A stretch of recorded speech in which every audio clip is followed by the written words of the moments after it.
चल बे गधे, अब जल्दी घर भी चलेगा या यहीं रात करेगा?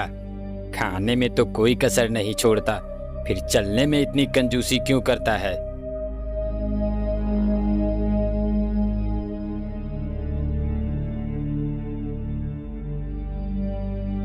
आह, आह, मर गया रे। इस धोबी ने तो कपड़े लाद लाद कर मेरा कचूमर निकाल दिया है। हे भगवान, मुझे इस धोबी से बचाओ, मुझे इस धोबी से बचा लो भगवान। इस तरह से गधा जब भी बोझा लाद कर आता तो कराहते हुए भगवान को याद करता। एक दिन, ले खा खा खा के तो गैंडा हो गया है, लेकिन काम करने में तेरी नानी मरने लगती है। फटाफट खा ले और चल, कपड़े लेने जाना है।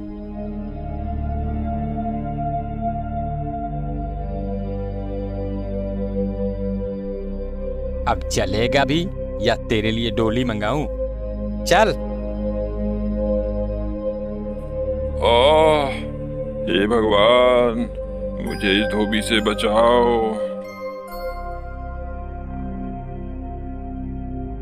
यह गधा रोज मुझे सच्चे मन से याद करता है। इसकी भक्ति ने मुझे प्रसन्न कर दिया। अब मुझे इसको दर्शन देना चाहिए।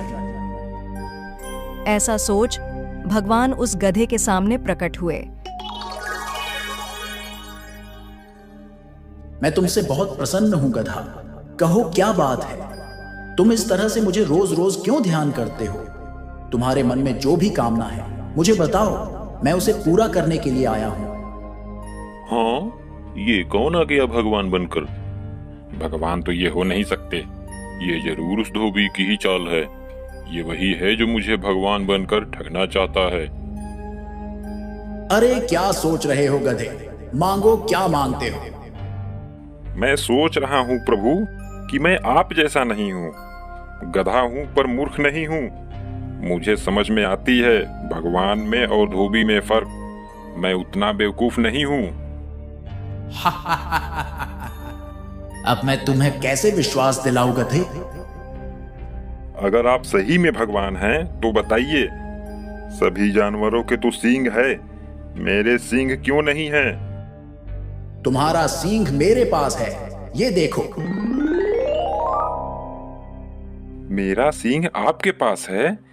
इसका मतलब आप सच में भगवान हैं। हाँ गधे, मैं सच में भगवान हूँ।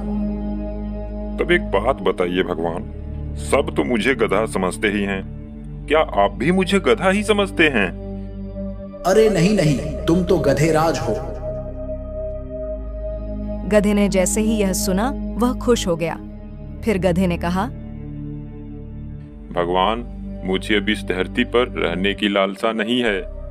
मुझे भी अपने साथ स्वर्ग ले चलें प्रभु। मैं तुम्हारे भक्ति से बहुत प्रसन्न हूं गधेराज, ऐसा ही होगा।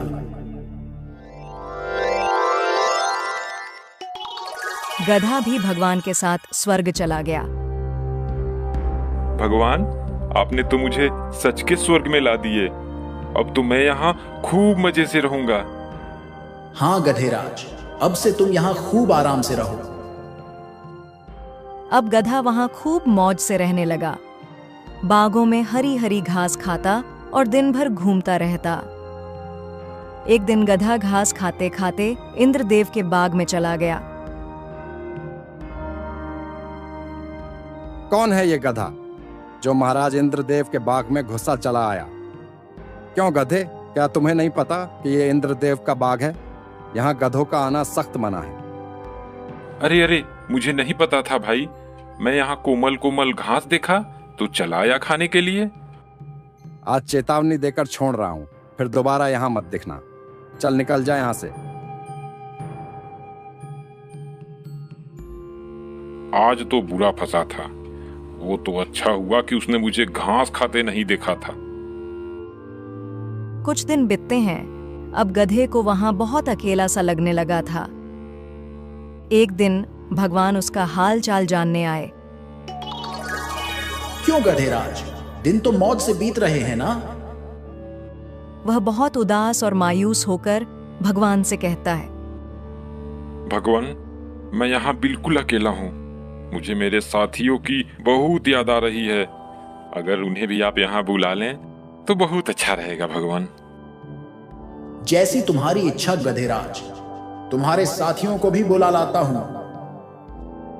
ऐसा बोल भगवान अंतर्ध्यान हो गए और पृथ्वी से कुछ और गधों को लेकर वहां गए।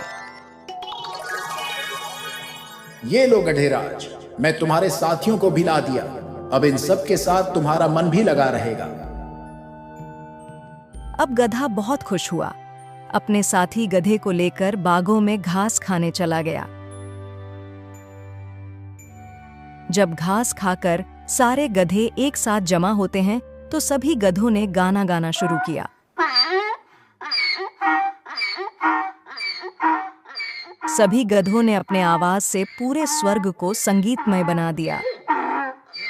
जब उसकी आवाज से स्वर्ग की शांति भंग होने लगी तो भगवान वहां आए। ये तुम क्या कर रहे हो गधेराज? तुम्हारे कारण स्वर्ग की शांति भंग हो रही है। हम तो गाना गा रहे हैं भगवान। हमारे गाने से मन को शांति मिलती है भगवान। लेकिन गधेराज, यह धरती नहीं स्वर्ग है और यहाँ आपकी यह ढेचू ढेचू की आवाज नहीं चलेगी। यहाँ रहना है तो तुम्हें अपनी आवाज पर अंकुश लगाना होगा। भगवान, तब तो ये सरासर जास्ती हुई। क्या हमें बोलने का अधिकार नहीं मिलेगा? फिर मैं अपने सुरीली आवाजें किसको सुनाऊंगा? गधेराज, तुम्हारे आवाजों से हमारे ध्यानों में विघ्न पड़ रही है। ये हमारी आखिरी चेतावनी समझो और इस पर अमल करो। भगवान, अगर ऐसी बात है तो मुझे नहीं रहना है यहाँ। हमें हमारे धरती पर भेज दो। वहाँ हम लोग कम से कम आजादी से बोल तो सकते हैं। जैसी तुम्हारी इच्छा गधेराज। जब तुम्हारी इच्छा धरती पर ही जाने को है तो इसमें मैं क्या कर सकता हूँ? चलो, मैं तुम्हें धरती पर भेज देता हूँ। गधे ने जब धरती पर जाने की बात सुनी तो वह खुशी से झूमने लगा। तभी चल उठ जा गधे, कब से लगातार चिल्लाया जा रहा है, हैं? न जाने दिन में सोया सोया कौन सा सपना देखता रहता है। गधा घबरा कर उठता है। हाँ, क्या मैं ये सब सपने में देख रहा था? अब चल जल्दी से खाना खत्म कर और फिर कपड़ा लेने जाना है। और हाँ, दोबारा सो मत जाना। चलो, सपने में ही सही स्वर्ग के दर्शन तो हो गए, लेकिन मुझे स्वर्ग से अधिक प्यारी यह धरती ही है। अब से मैं इच्छा भर के सबको अपने गाने तो सुना सकता हूँ। मुझे उस धुएं से क्या मतलब हिरण भाई? वह तो अपना गधा भाई उस धुएं को देखकर डर गया और इधर से दौड़ते हुए जा रहा था। उसे लगा कि शायद जंगल में आग लग गई। वह अपनी जान बचाने के लिए भाग रहा था। अब तक तो वह न जाने कितनी दूर निकल गया होगा। तो तुमने उसे रोका क्यों नहीं? तुम्हें उस मूर्ख गधे को रोकना चाहिए था। भरतपुर के जंगल में कई सारे जानवर रहते थे। उनमें एक गधा भी था। गधे का मानना था कि जंगल में उसके जैसा समझदार जानवर कोई है ही नहीं। वह हर समय उटपटांग हरकत करता और बिना मतलब की बातें सोचता रहता। कभी कभी उसके सोच के चक्कर में तो जंगल के जानवर भी फंस जाते थे। एक दिन, भाई वाह, आज तो हरी हरी घास खाकर मजा आ गया। मेरा पेट तो भर ही चुका है। अब इस पेड़ की छांव में थोड़ा आराम कर लूं, फिर आगे चलूंगा। ऐसा सोच गधा पेड़ के नीचे बैठकर आराम करने लगा और आराम करते करते इधर उधर की उटपटांग बातें सोचने लगा। मेरे जैसा बुद्धिमान इस जंगल में कोई नहीं, तभी तो समस्या आने से पहले मैं उससे बचने का रास्ता निकालता हूं। जैसे मान लेता हूं मैं यहां बैठा हूं और जंगल में आग लग जाए तो मेरा क्या होगा? मैं तो बेमौत ही झुलस के मर जाऊंगा। तभी उसकी नजर जंगल के दूसरे छोर से उठ रहे धुएं पर पड़ी। धुआं देखकर गधा घबरा गया। अरे, यह तो सचमुच जंगल में आग लग गई। इसका मतलब अब मैं मारा जाऊंगा? नहीं नहीं, इससे पहले कि आग मुझे अपनी चपेट में ले ले, मुझे यह जंगल छोड़कर किसी सुरक्षित स्थान पर भागना चाहिए। ऐसा सोच गधा घबराकर उठा और तेजी से भागने लगा। गधे को इस तरह बेतहाशा भागते एक सियार ने उसे देखा। वह गधे को रोकते हुए पूछा, अरे क्या हुआ गधे भाई? तुम इस तरह से क्यों भागे जा रहे हो? कोई खजाना मिल गया है क्या? अरे फालतू की बातें मत करो, कोई खजाना लेकर नहीं भाग रहा मैं, अपनी जान बचाकर भाग रहा हूं। वह देखो पीछे जंगल में आग लगी है। इतना बोल गधा फिर भागने लगा। सियार ने देखा तो उसे कुछ दूर धुआं उठता हुआ दिखाई दिया। अरे हाँ, यहाँ तो सच में आग लगी है। धुआं देखकर सियार भी घबरा गया। उसे भी डर हो गया कि कहीं वह इस आग में घिर ना जाए। यह सोचते ही वह भी गधे के साथ भागने लगा। भागते भागते सियार को कुछ सूझता है और वह रुक जाता है। कहीं मैं गलत तो नहीं कर रहा हूँ? हो ना हो मैं कहीं उसी कहानी को तो नहीं दोहरा रहा हूँ जिसमें पेड़ से पपीता गिरने पर हिरण ने समझ लिया कि जंगल में कोई खतरनाक दानव आ गया है और बचने के लिए वह स्वयं तो भाग ही रहा था, उसके पीछे दूसरे जानवर भी बिना सोचे समझे भागे जा रहे थे। नहीं नहीं, मैं उस आग को बिना देखे यकीन नहीं करूंगा। मुझे उस धुएं के बारे में पता लगाना होगा कि आखिर वह धुआं कहाँ से और क्यों उठ रहा है। ऐसा सोच सियार उठ रहे धुएं की दिशा में चल पड़ा। कुछ दूर जाने पर उसे एक हिरण मिला। हिरण को देखकर सियार रुका और उससे पूछा, हिरण भाई, क्या तुम ये बता सकते हो कि वह धुआं कहाँ से और क्यों उठ रहा है? हिरण ने धुएं की तरफ देखकर कहा, वह धुआं तो झरने के पास से उठ रहा है। झरनों के किनारे खरगोश, लोमड़ी, बंदर और हम चारों दोस्त पिकनिक मना रहे हैं। हम लोग वहीं आग जलाकर बाटी चोखा बना रहे हैं। लकड़ियां कम होने से मैं इधर लकड़ी लेने आया था, परंतु यह सब तुम क्यों पूछ रहे हो? मुझे उस धुएं से क्या मतलब हिरण भाई? वह तो अपना गधा भाई उस धुएं को देखकर डर गया और इधर से दौड़ते हुए जा रहा था। उसे लगा कि शायद जंगल में आग लग गई। वह अपनी जान बचाने के लिए भाग रहा था। अब तक तो वह न जाने कितनी दूर निकल गया होगा। तो तुमने उसे रोका क्यों नहीं? तुम्हें उस मूर्ख गधे को रोकना चाहिए था। उसे रोकने की छोड़ो, एक पल के लिए तो मुझे भी उसने डरा ही दिया था। परंतु सियार भाई, यदि उसे नहीं रोका गया तो ऐसे भागते भागते सभी जानवरों को वह आतंकित करता जाएगा और जंगल में बिना मतलब की भगदड़ मच सकती है। हमें उसके पीछे जाना चाहिए और उसे रोककर सच्चाई बताना चाहिए। हाँ, तुम ठीक कह रहे हो हिरण भाई, हमें गधे को रोकना चाहिए। ऐसा बोल हिरण और सियार दोनों उसी दिशा की ओर दौड़े जिधर गधा भागते हुए गया था। काफी दूर जाने के बाद उन्हें गधा दिखा। बहुत जल्दी ये जंगल छोड़कर मेरे साथ भाग चलो, वरना आग को यहाँ आते देर नहीं लगेगी भाइयों।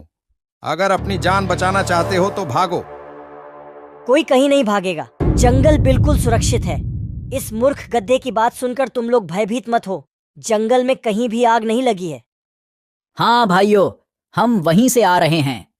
मैं वहां झरने के किनारे अपने दोस्तों के साथ पिकनिक मना रहा था और उसी आग से उठ रहे धुएं को देखकर यह गधा समझ लिया कि जंगल में आग लगी है और यह बेवकूफ बिना सोच विचार किए भागने लगा।